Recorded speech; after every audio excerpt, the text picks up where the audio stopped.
Previously on Spenelli Speaks. Literally not a beach read. This is like a go out in the desert to die read.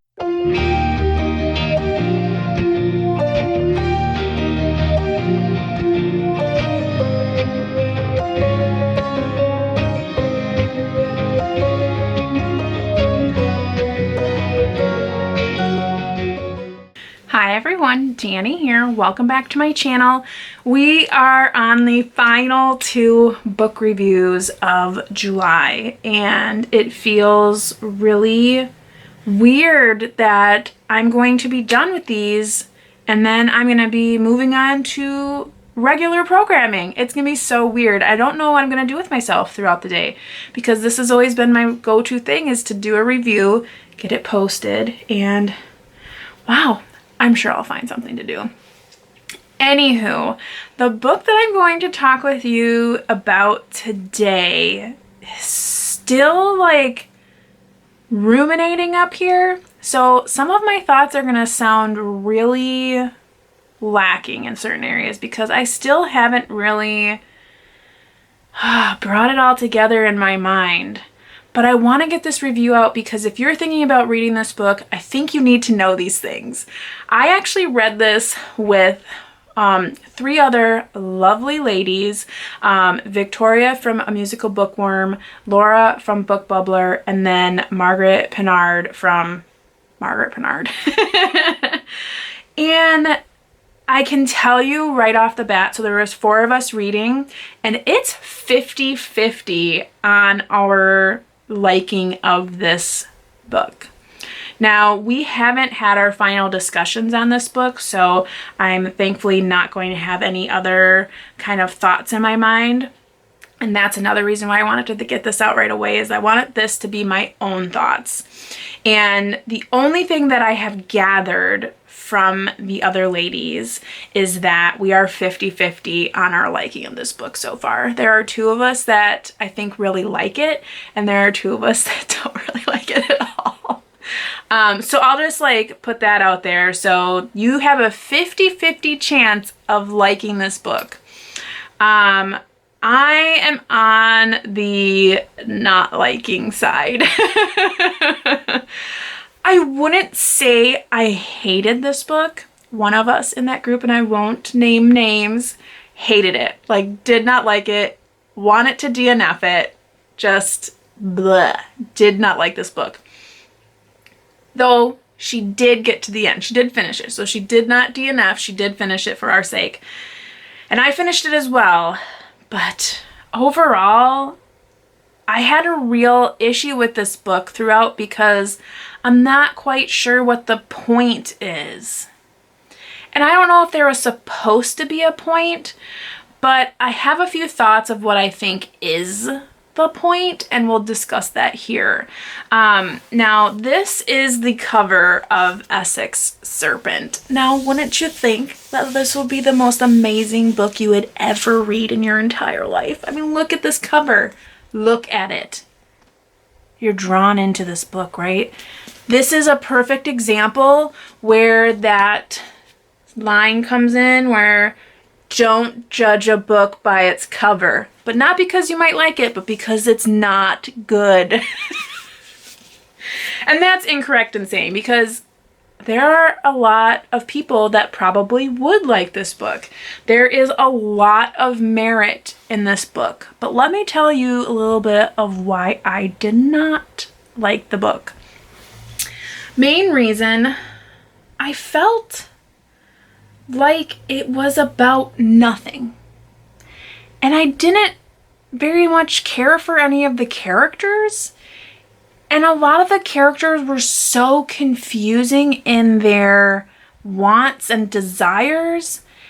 And they just all seemed like a bunch of people who were whining all the time about how they couldn't have what they wanted, but they weren't really seeing what they had.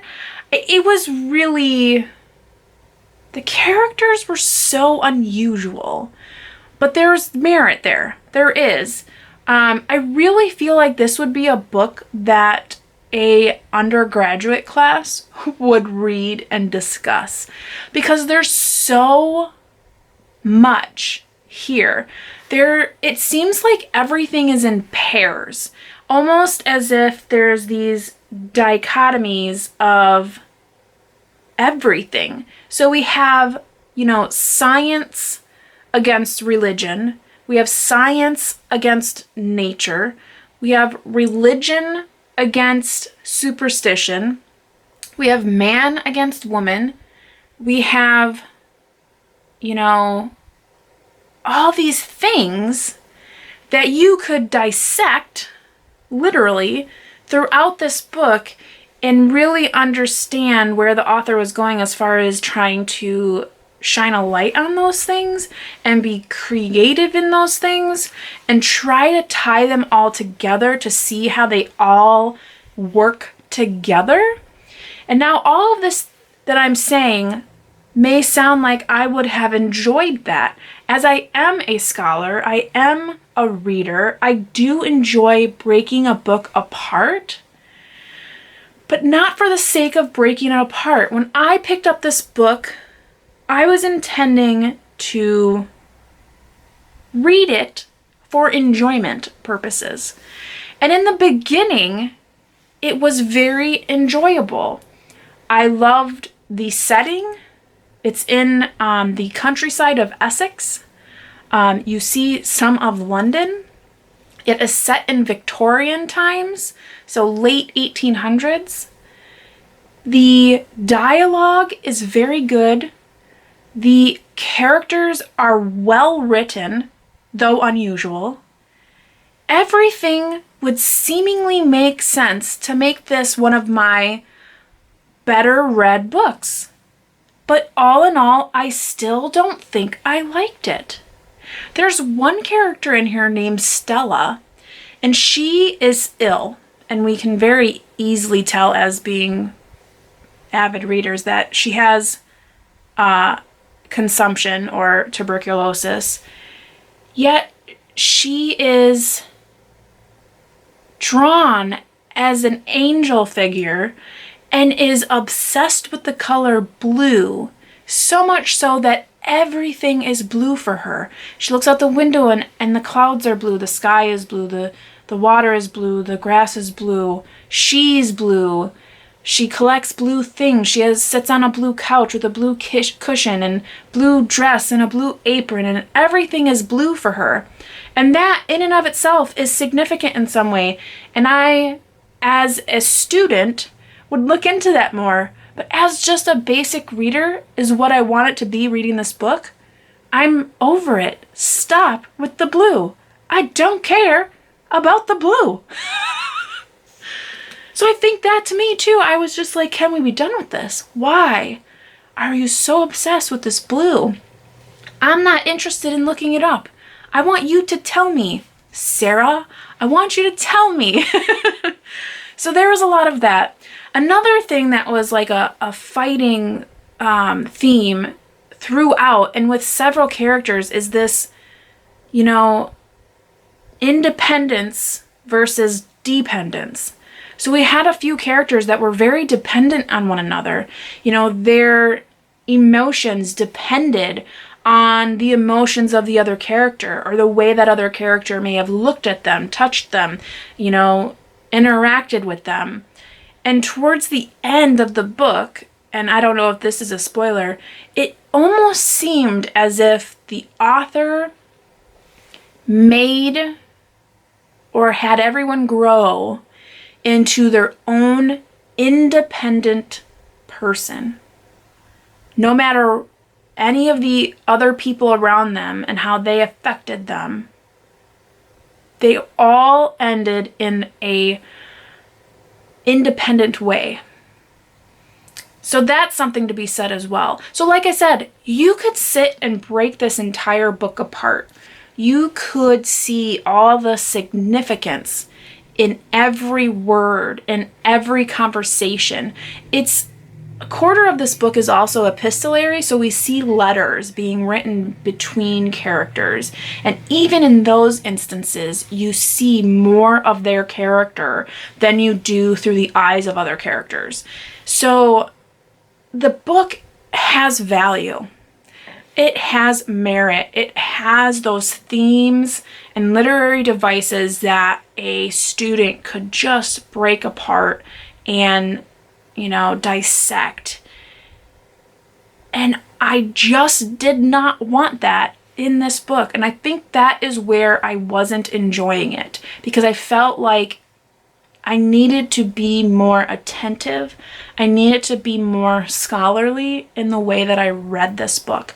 It almost reminded me of Once Upon a River by Diane Setterfield, but I liked that book more. There was more mystery in that book, whereas this one, the mystery that is about Essex Serpent, wasn't that intriguing to me.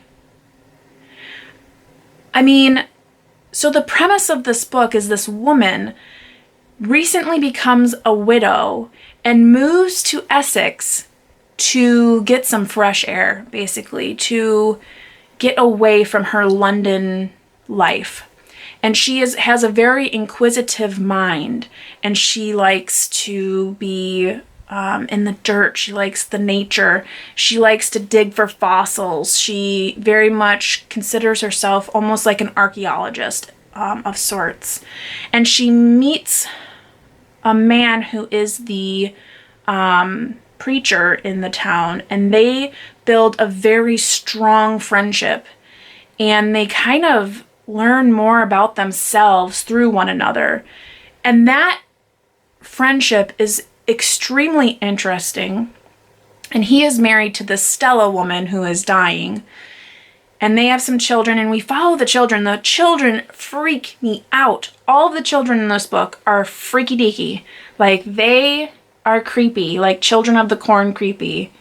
Maybe just one of them is Children of the Corn creepy. The other ones are kind of like just mildly creepy, but Victorian kids are creepy. I mean, give me a break. They are creepy. Ask yourself. Look at all of the Victorian children out there. They're creepy. And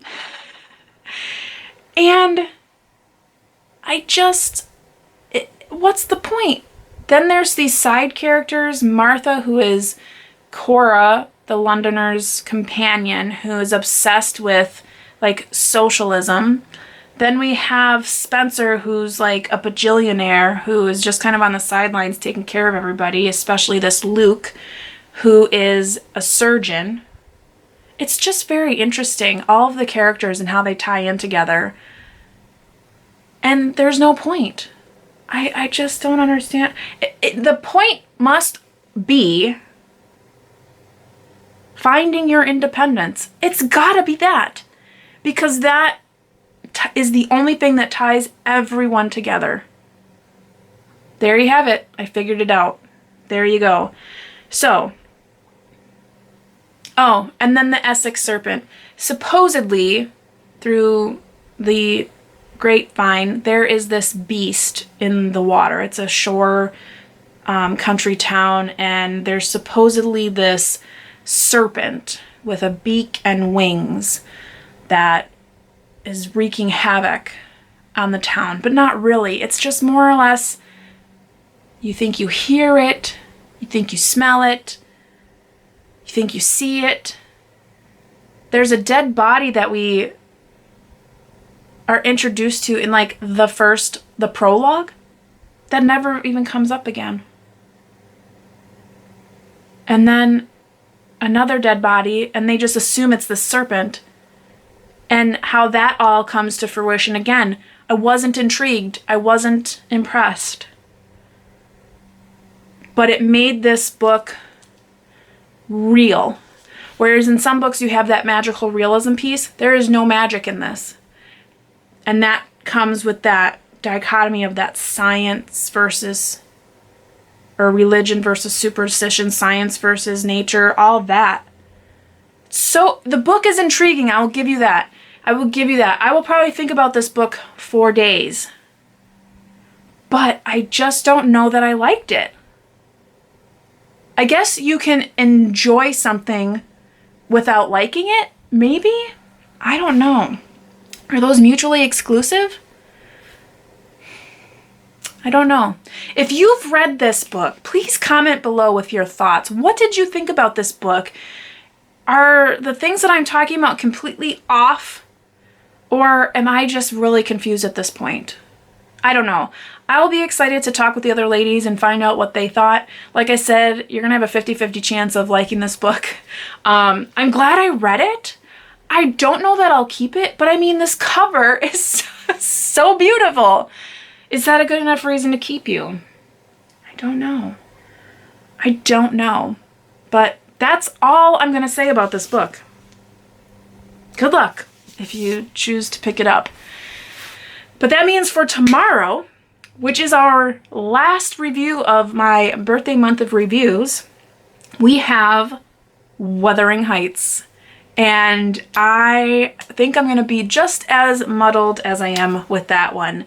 And I can't wait to see the comments in that video, because I know that that is either a love it or hate it kind of book. And right now, I'm not sure which side I lie on. So, very, very interesting. Well, I hope you stick around for that. But until next time, I hope you are reading something great, taking care, and staying safe.